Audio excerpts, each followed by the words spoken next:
Bismillahirrahmanirrahim. Assalamualaikum warahmatullahi wabarakatuh. Perkenalkan, nama saya Safela Mediana Yuestia. Saya dari Prodi Akuntansi 2018. Di sini saya mengempuh mata kuliah akuntansi sektor publik. Di sini saya menerima tugas dari mata kuliah ini dengan materi nirlaba. Yang pertama yaitu organisasi nirlaba, di mana organisasi nirlaba ini adalah organisasi yang tidak sama dengan organisasi yang lain. Mengapa demikian? Karena organisasi nirlaba tidak menampung atau tidak memupuk suatu keuntungan gitu. Nah, ciri-cirinya itu ada 3. Yang pertama, sumber entitas berasal dari para penyumbang yang tidak mengharapkan pembayaran kembali atau manfaat ekonomi yang sebanding dengan jumlah sumber daya yang diberikan.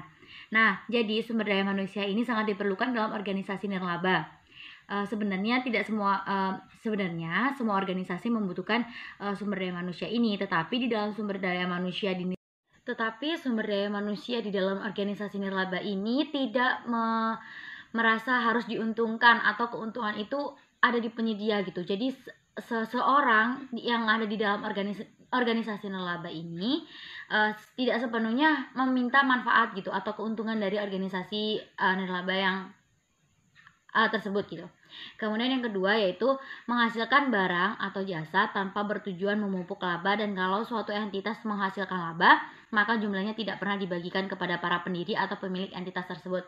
Karena tadi pengertian organisasi nirlaba sendiri adalah tidak memupuk keuntungan atau tidak memanfaatkan keuntungan tersebut, jadi tidak ada di sini pembagian keuntungan gitu antara penyedia atau penyumbang. Kemudian yang ketiga tidak ada kepemilikan seperti lazimnya para organisasi bisnis.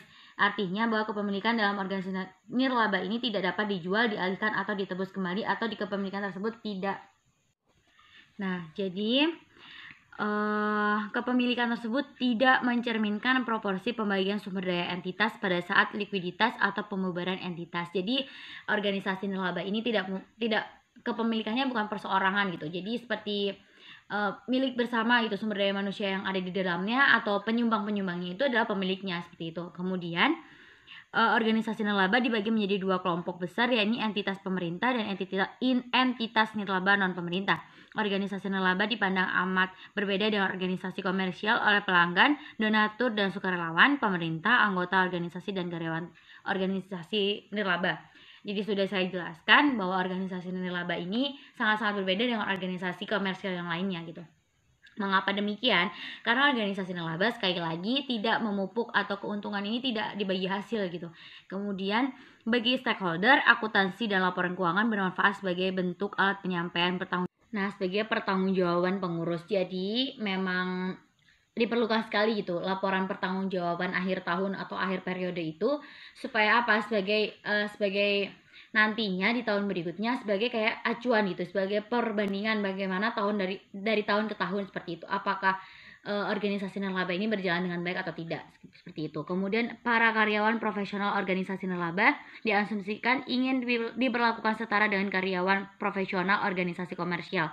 Jadi dari tunjangan, gaji pokok atau segala macamnya, karyawan organisasi nirlaba ini pengen disetarakan seperti karyawan organisasi komersial. Mengapa demikian? Karena kan sama-sama bekerja ya, apalagi kalau dalam organisasi nirlaba sama-sama capek gitu. Jadi tunjangan, gaji pokok dan segala macamnya itu kalau bisa ya harus disetarakan. Itu seperti itu pernyataan dari karyawan profesional di organisasi nirlaba.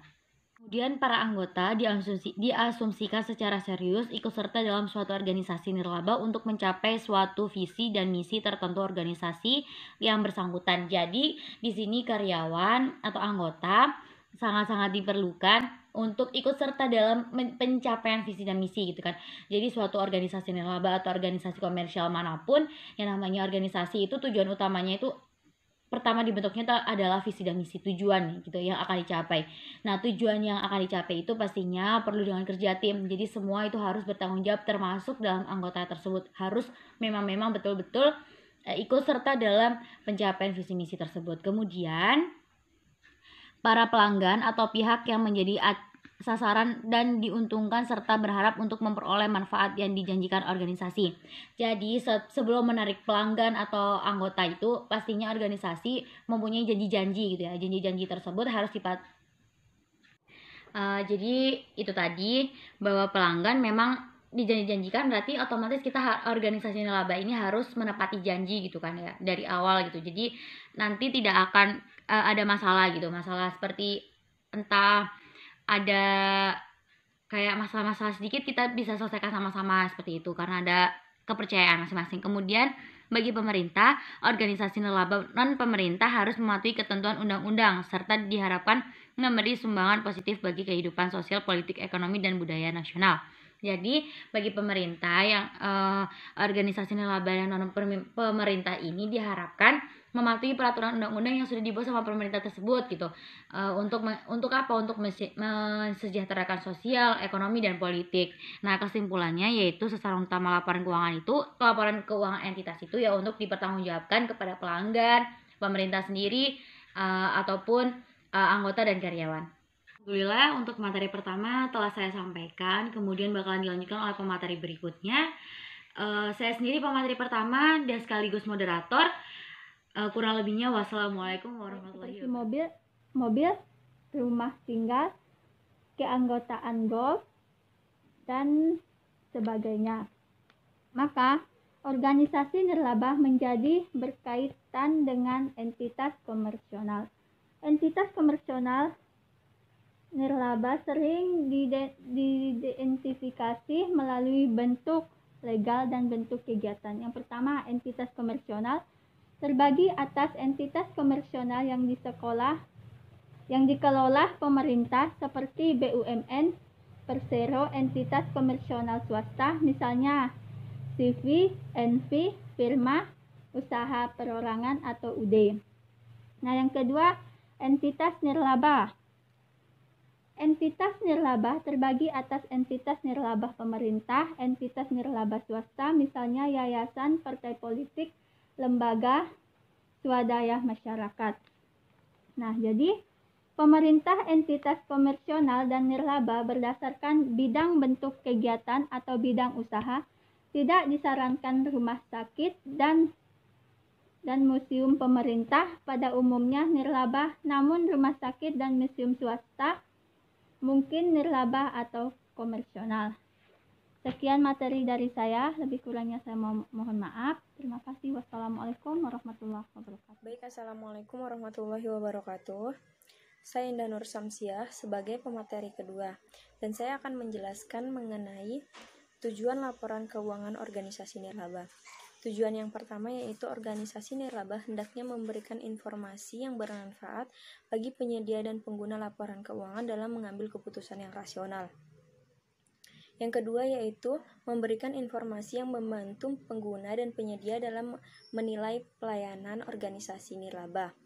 Yang ketiga yaitu memberikan informasi yang bermanfaat bagi penyedia dan pemakai dalam menilai kinerja manajer organisasi nirlaba. Yang keempat yaitu memberikan informasi mengenai sumber daya ekonomi, kewajiban dan kekayaan organisasi nirlaba. Yang kelima yaitu memberikan informasi mengenai kinerja organisasi dalam satu periode. Yang keenam yaitu memberikan informasi bagaimana memperoleh dan membelanjakan dananya, dan faktor lain yang dapat mempengaruhi likuiditas organisasi nirlaba. Yang ketujuh yaitu memberikan penjelasan yang membantu pemakai dalam memahami informasi keuangan yang diberikan organisasi nirlaba. Menurut PSAK nomor 45, karakteristik organisasi nirlaba ditandai dengan memperoleh sumbangan dari pihak lain. Penyumbang bukan berasal dari pemilik organisasi nirlaba tersebut, melainkan penyumbang berasal dari orang lain yang tidak mengharapkan hasil, imbalan, ataupun keuntungan dari organisasi nirlaba tersebut. Dan saya akan menjelaskan contoh organisasi nirlaba yang terdapat di Indonesia. Seperti zakat. Zakat banyak sekali ditemukan di Indonesia. Tetapi yang menjadi persoalan yang paling mendasar yaitu bagaimana agar organisasi zakat tersebut dapat diaudit secara baik dan benar, sehingga akuntabilitas dan transparansinya dapat terjaga. Agar pencatatan dan pelaporan keuangan dapat dilakukan dengan baik dan benar dalam pengauditan, Forum Zakat merancang draft pedoman akuntansi bagi organisasi pengelolaan zakat karena disebabkan besarnya tuntutan masyarakat akan akuntabilitas dan transparansi dan transparansinya terhadap pengelolaan zakat. Di sini akuntabilitas dan pengelolaan zakat ditunjukkan dengan laporan keuangan serta audit laporan keuangan tersebut. Namun masih banyak pemakai laporan keuangan ataupun auditor tidak mengetahui dasar dan acuan yang digunakan dalam membaca, menganalisis, dan melakukan pemeriksaan terhadap laporan keuangan tersebut. Karena pada dasarnya, setiap organisasi zakat memiliki acuan yang berbeda-beda dalam membuat laporan keuangannya. Berdasarkan PSAK nomor 45, organisasi zakat harus mencatat laporan keuangan, laporan aktivitas, laporan arus kas, dan pernyataan atas laporan keuangan. Oleh sebab itu, adanya pedoman akuntansi diharapkan dapat mempermudah pengguna laporan keuangan dalam memakai laporan keuangan organisasi tersebut. Mungkin sekian dari saya. Wassalamualaikum warahmatullahi wabarakatuh. Iya, nama saya Muhammad Isa Azami. Saya akan melanjutkan materi dari rekan saya. Materi yang akan saya sampaikan adalah organisasi nirlaba, yaitu universitas. Pada umumnya suatu universitas berdiri dalam naungan suatu yayasan. Dalam hal keuangan, seluruh keuangan yang dikelola oleh universitas pada hakikatnya adalah milik yayasan. Pengelolaan dana universitas tersebut dilakukan oleh rektor yang selanjutnya diaudit oleh kantor akuntan publik yang ditunjuk yayasan. Pada akhirnya, pertanggungjawaban rektor kepada yayasan khususnya dalam hal pengelolaan keuangan harus dilakukan setiap tahun. Pertama ada sistem pelaporan dan pertanggungjawaban keuangan universitas.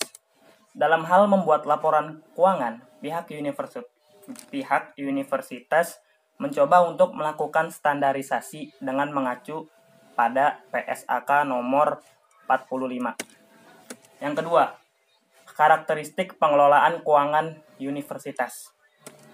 Seluruh keuangan yang dikelola universitas pada hakikatnya adalah milik yayasan, seperti tadi yang saya bilang. Keuangan universitas itu bersumber pada, pertama, uang penyelenggaraan pendidikan dan uang sumbangan pendidikan yang dikelola dari mahasiswa. Yang B, ada usaha-usaha lain yang sah terkait dengan tridharma perguruan tinggi. Yang C, subsidi dari pemerintah, sumbangan, dan bantuan lain baik dari dalam negeri maupun luar negeri yang tidak mengikat. D, hasil usaha yayasan. Terus yang ketiga, acuan penyusunan laporan keuangan universitas. Laporan keuangan universitas mengacu kepada laporan keuangan organisasi nirlaba seperti yang telah distandarisasi dalam PSAK 45. Laporan keuangan terdiri dari A. Laporan posisi keuangan. Itu tuh sisi sebelah kiri menyajikan kekayaan atau bisa kita sebut aktiva universitas. Terus sisi sebelah kanan ya menyajikan kewajiban dan aktiva bersih universitas. Kewajiban disajikan sesuai dengan urutan jatuh temponya, sedangkan aktiva bersih disajikan sesuai dengan urutan tidak terikat sementara dan terikat permanen. Yang kedua ada laporan aktivitas. Sisi pendapatan menyajikan seluruh penerimaan universitas dari sumber akademik dan non-akademik. Sisi pengeluaran menyajikan seluruh pengeluaran universitas dalam satu periode akuntansi yang terdiri dari pengeluaran akademik dan non-akademik. Yang tiga itu ada laporan arus kas. Arus kas operasional universitas menyajikan kas masuk dan kas keluar untuk operasional universitas. Diklasifikasikan sebagai arus kas akademik dan non-akademik. Arus kas investasi menyajikan arus kas keluar untuk investasi, atau bisa dibilang pembelian dan pembangunan aktiva tetap. Terus yang terakhir ada arus kas pendanaan, menyajikan arus kas aktivitas pendanaan. Bisa dari sumbangan atau investor gitu. Ya cukup sekian aja materi yang saya sampaikan, saya kembalikan kepada Rasul. Bismillahirrahmanirrahim. Assalamualaikum warahmatullahi wabarakatuh. Perkenalkan, nama saya Samsir, saya dari kelompok 4. Saya akan melanjutkan presentasi yang dibawakan oleh saudara saya tadi, Ishak, yaitu bagian ketiga tentang acuan penyusunan laporan keuangan universitas. Laporan keuangan universitas mengacu kepada laporan keuangan organisasi nirlaba seperti yang ditandakan dalam PSK 45. Laporan keuangan terdiri dari 4. Yang pertama, laporan posisi keuangan. Yang kedua, laporan aktivitas. Yang ketiga, laporan arus kas. Dan yang keempat, catatan atas laporan keuangan. Laporan posisi keuangan yang pertama itu yaitu sisi sebelah kiri menyajikan kekayaan aktiva universitas. Penyajian diurutkan berdasarkan angka likuiditas dari yang paling liquid yaitu kas dan setara kas sampai dengan yang paling liquid yaitu aktiva tetap. Yang kedua, laporan aktivitas. Laporan aktivitas yaitu sisi pendapatan menyajikan seluruh penerimaan universitas dari sumber akademik dan non-akademik. Sisi pengeluaran menyajikan seluruh pengeluaran universitas dalam satu periode akuntansi yang terdiri dari pengeluaran akademik dan non-akademik. Kemudian yang ketiga itu laporan arus kas. Laporan arus kas operasional universitas menyajikan kas masuk dan kas keluar untuk operasional universitas. Dan yang keempat itu catatan atas laporan keuangan atau CALK adalah salah satu unsur laporan keuangan yang menyajikan informasi tentang penjelasan atau daftar terinci atau analisis atas nilai suatu pos yang disajikan dalam bentuk laporan realisasi anggaran atau disingkat LRA. Kemudian yang keempat itu kebijakan akuntansi universitas yang tadi. Kalau yang ketiga tadi acuan penyusunan laporan keuangan universitas. Jadi yang keempat itu kebijakan akuntansi universitas. Kebijakan akuntansi universitas itu yang pertama bagian A, dasar penyusunan laporan keuangan. Laporan keuangan disusun dengan dasar akrual dan dinilai dengan harga perolehan. Kemudian bagian B, transaksi dalam mata uang asing. Kebijakan dalam transaksi mata uang asing ditetapkan menganut sistem kurs tengah Bank Indonesia. Pengeluaran transaksi dalam mata uang asing dikonversikan dalam nilai rupiah dengan menggunakan kurs yang bersangkutan pada saat transaksi terjadi. Yang ketiga itu C, investasi jangka pendek, di mana investasi jangka pendek merupakan bentuk deposito pada bank, dicatat berdasarkan nilai uang yang didepositokan. Kemudian bagian keempat itu D, piutang akademik dan non-akademik. Piutang non-akademik dan akademik disajikan dalam jumlah yang dapat direalisasikan. Penghapusan piutang yang tak tertagih dilakukan setelah memperoleh kepastian bahwa piutang tersebut tidak akan dapat ditagih lagi dan diakui sebagai pengeluaran akademik dan non-akademik lainnya dalam laporan aktivitas. Yang kelima itu perlengkapan. Perlengkapan di sini merupakan barang hasil pakai yang dipergunakan dalam kegiatan akademik dan non-akademik. Perlengkapan digunakan sebagai bagian dari layanan akademik, terdiri atas alat tulis kantor dan bahan-bahan praktikum, dinilai dengan harga perolehan. Oke, terima kasih. Cuman itu yang dapat saya sampaikan.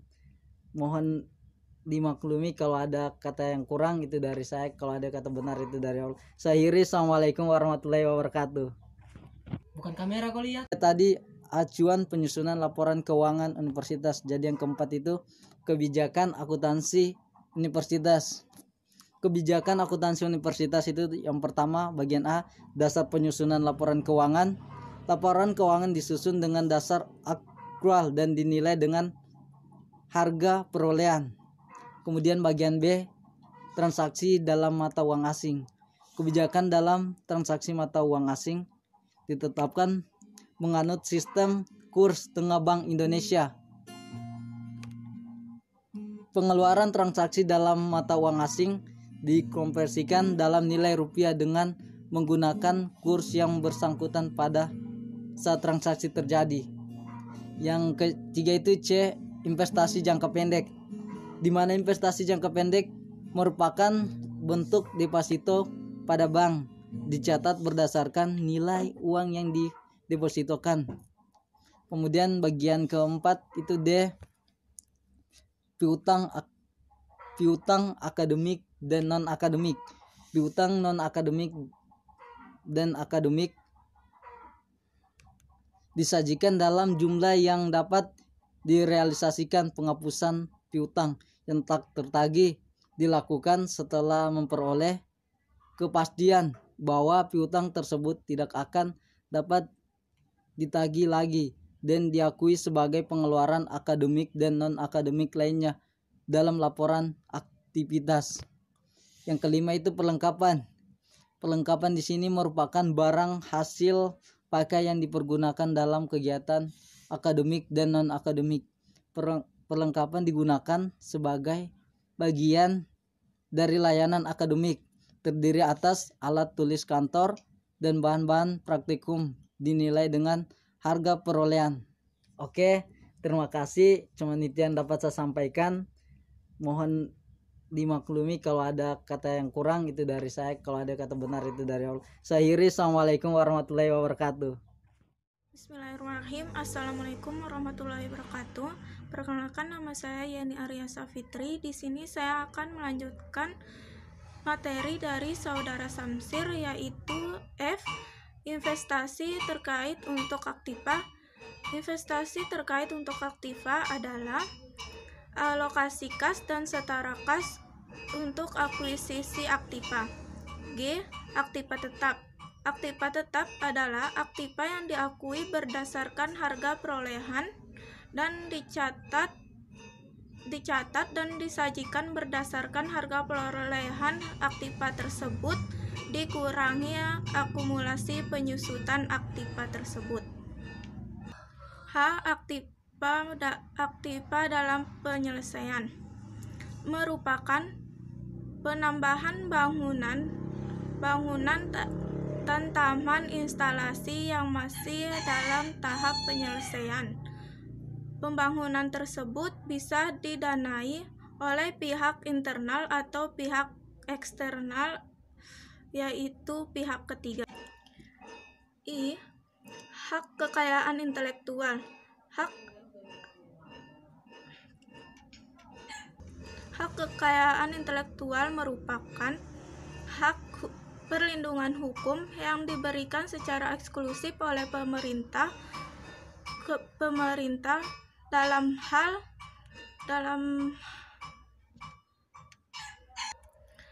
hal produk-produk yang dihasilkan dan aktivitas penelitian dan pengembangan terhadap kelembagaan pendidikan. J, jaminan yang diberikan kepada pihak ketiga merupakan surat jaminan yang diberikan kepada Dirjen Dikti untuk pendirian program studi baru dan dikembangkan dan dinetralisir apabila jaminan tersebut sudah dikembalikan. K, jaminan yang diterima. Jaminan yang diterima merupakan jaminan yang diterima dari mahasiswa yang akan mengikuti wisuda dan dikembalikan setelah mahasiswa yang bersangkutan mengikuti wisuda dan diberi toga. Sekian materi yang dapat saya sampaikan. Wassalamualaikum warahmatullahi wabarakatuh. Assalamualaikum warahmatullahi wabarakatuh. Perkenalkan, saya Radha Diastri akan melanjut materi dari saudari Yeni, yaitu tentang perpajakan. Perpajakan yaitu kewajiban yang terikat dengan pemotongan di dalam pajak PPh 21. Nah, yang dimana berisi atas karyawan tetap dan honorarium tetap yang telah diatur di dalam undang-undang dan dalam penyetorannya itu kepada kas negara. Nah, yang kedua yaitu utang kepada lembaga keuangan. Nah, ini mana utang kepada lembaga keuangan ini yaitu utang kepada bank yang dipergunakan untuk membiayai kegiatan yang ada di dalam universitas. Yang ketiga yaitu tunjangan hari tua. Nah, tunjangan hari tua ini yaitu pemotongan gaji karyawan yang belum direalisasikan di dalam universitas. Nah, yang keempat yaitu aktiva bersih. Nah, yang maksud dengan aktiva bersih ini itu selisih dari aktiva yang terhadap kewajiban itu dimiliki secara independen di dalam suatu universitas, baik yang terikat maupun yang tidak terikat. Nah, selanjutnya pendapatan, yaitu kenaikan masa ekonomi yang ada di dalam universitas. Nah, dibagi atau diklarifikasikan menjadi dua, yaitu baik pendapatan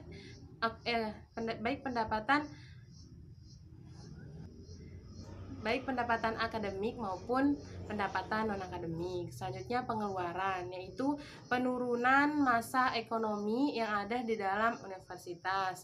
Nah, diklarifikasikan juga menjadi dua, yaitu pengeluaran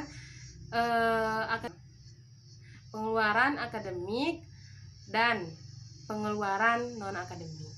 Ya, mungkin itu saja dari saya. Terima kasih. Wabillahi taufiq wal hidayah. Wassalamualaikum warahmatullahi wabarakatuh.